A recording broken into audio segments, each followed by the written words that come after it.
Hello everyone, you are watching Halfway Essay. This is the first video on my channel, and in this video I will be talking about Jonah Hill's movie, Mid90s, particularly the central themes and why I believe they work. First off, I want to talk about the drunk scene.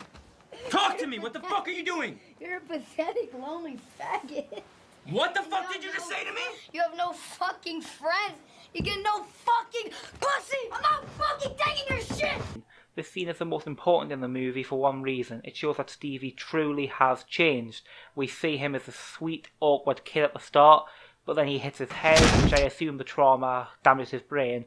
Being only 13 and going through such dramatic ordeals really changes a person, especially a kid. So we build from there, and we are bombarded with a cacophony of sounds of screaming abuse.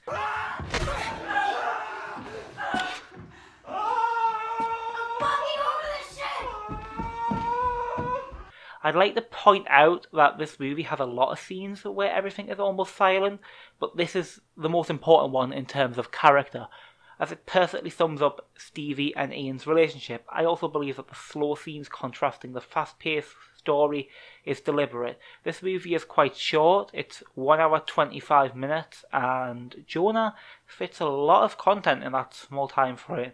If we look back at the party scene, it makes sense as to why Stevie is so emotional. It is by far the most uncomfortable scene in the movie. What else happened?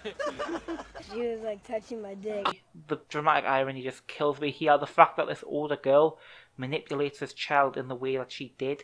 We know, but Stevie never does. Yes, the scene is awful, but there's also a lot of truth in it. I think this movie speaks a lot of truth. He thinks it's a good thing, you know, because young boys, they always talk about scoring and make up shit about having sex. And I think anyone who ever went to school will tell you there's always that one kid that was bragging about his latest experience with a girl.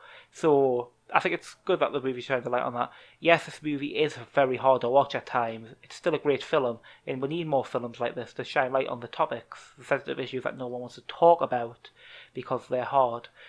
The friendship between Stevie and Ray is massively underlooked. A lot of the time, we feel like our lives are the worst. But I think if you looked at anybody else's closet, you wouldn't trade your shit for their shit. Ray is kind of like the supportive older brother that Stevie never had, and this scene shows that. If I had to choose one theme that I think the central theme of the movie is, it would without a doubt be peer pressure. Why do I say that? Stevie's pressured into smoking, he's pressured into drinking, he's pressured into that jump. He feels the pressure because that jump could have killed him, but he doesn't care. He doesn't fit in all at home, but he feels like he could fit in with his friends, with Ray, fuckshit, and in the early stages, Ruben. But he doesn't want to lose them, so he does stupid shit. The ending, I think, that covers the movie perfectly. First off, because he is told that he doesn't need to do all that stupid shit just to keep friends.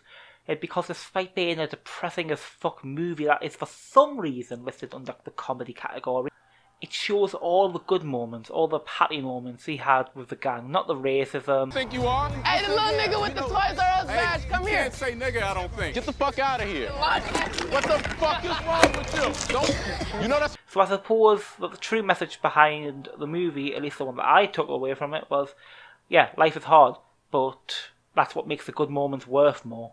That's just my take anyway. Finally, I want to talk about the 4.3 ratio. It's very interesting, okay?